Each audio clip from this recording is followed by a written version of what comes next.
안녕하세요. 불용의약품 서비스 디자인을 하고 있는 블루베리 팀입니다. 저희가 맨 처음 불용의약품에 관한 뉴스로 찾은 내용은 처방받은 약이 남아있고 그 약들이 올바르지 못한 방법으로 보관 및 처리됨으로써 토양오염, 수질오염과 같은 환경오염을 일으킨다는 것이었습니다. 이러한 문제를 해결하기 위해 2008년 환경부에서 폐의약품 수거 사업을 시작하였고 2015년 수거 체계를 조정하여 다음과 같은 시스템을 도입하였습니다. 먼저 시민들이 남은 약을 약국으로 가져다 주면 약국에서 보관과 운반을 통해 보건소를 거쳐 소각장에서 안전하게 소각하여 폐의약품을 처리하는 과정을 거치게 됩니다. 하지만 조사 결과 약을 남긴 경험이 있는 복용자 가운데 반 이상의 사람들이 쓰레기통, 하수구, 변기 등과 같이 비정상적인 절차를 통해 약을 무단 폐기하고 있다는 사실을 발견할 수 있었습니다. 약 40%의 사람들은 향후 사용을 위해 보관하고 있었고 8%의 사람들만이 약국, 보건소에 반환하는 것으로 나타났습니다. 정리하자면 폐의약품은 약국이나 보건소를 통한 수거 방법이 있음에도 불구하고 일반 쓰레기와 함께 무분별하게 버려지고 있다는 것입니다. 본격적인 디스커버 단계에 들어서기 전에 용어 정리를 하겠습니다.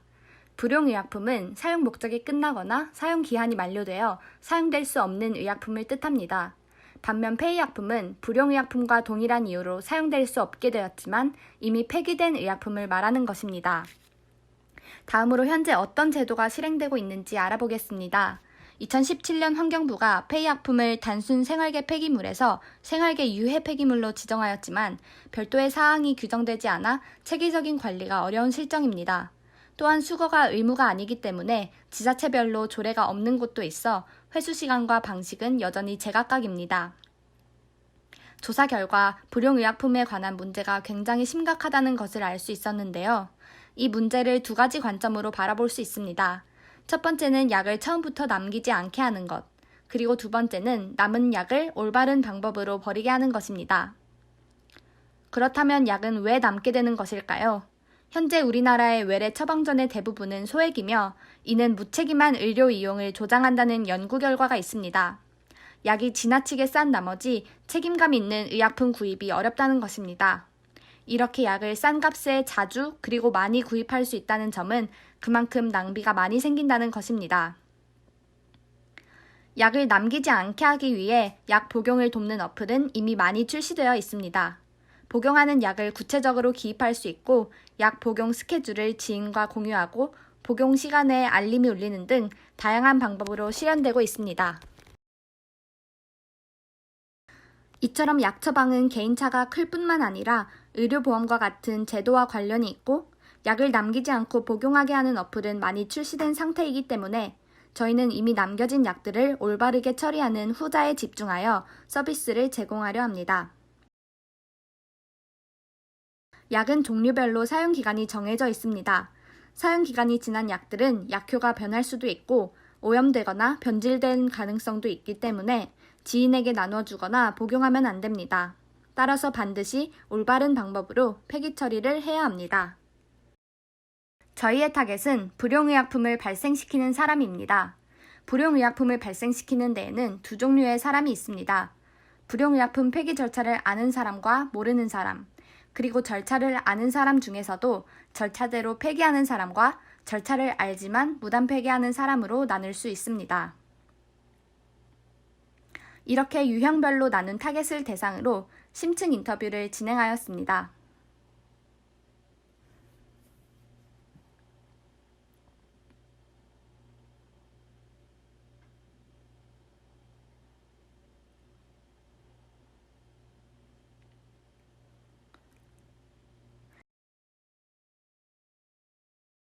진행 결과 인터뷰이들을 통해 다양한 인사이트를 정리할 수 있었고 다음과 같은 세 가지 키포인트가 도출되었습니다.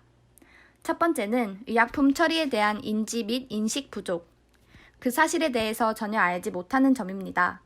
두 번째는 물리적 거리감으로 인한 실천 부족, 사람들은 약국이 멀다고 느꼈고 약국이 열었을 때 활동할 수 있는 시간도 없다고 말했습니다. 마지막으로는 약국에서 경험하는 심리적 부담감입니다.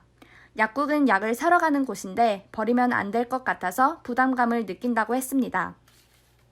지금까지 프라블럼 스테이트먼트를 가지고 진행한 자료 조사와 인터뷰를 통해 얻은 핵심 원인을 중심으로 서비스 스테이트먼트를 다음과 같이 정의했습니다.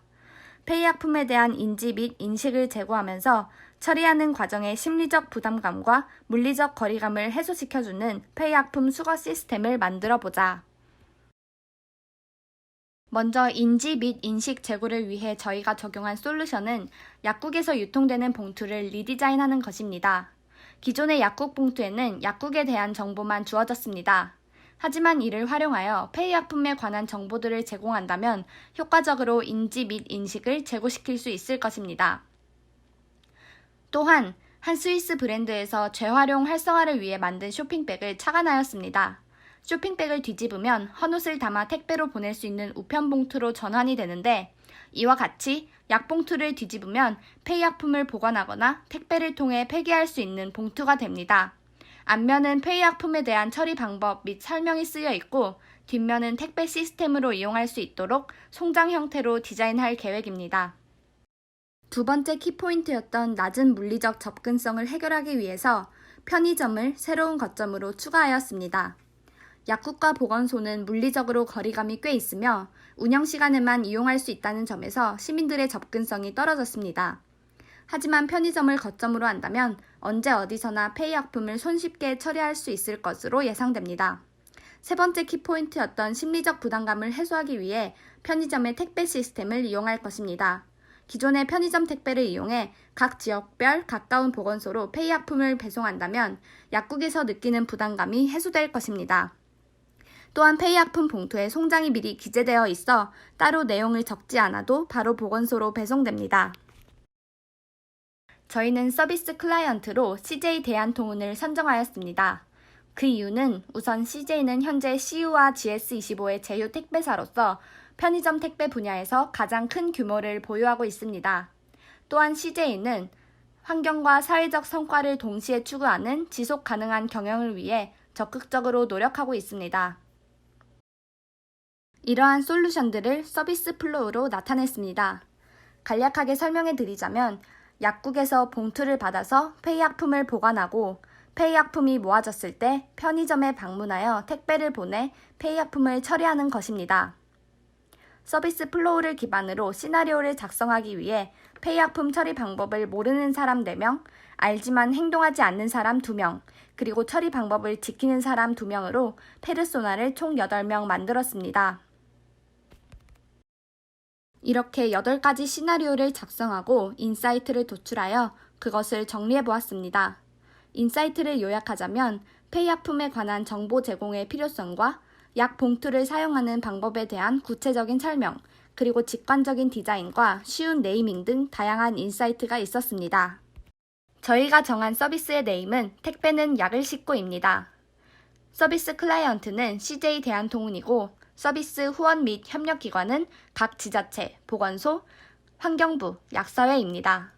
서비스 홍보 방법은 약국과 편의점에 포스터 및 리플렛을 배부하는 것이며 서비스 이용 방법은 약국에서 배부받은 봉투를 사용하여 폐의약품을 포장하고 가까운 편의점에서 택배를 보내 쉽게 폐의약품을 처리하는 것입니다.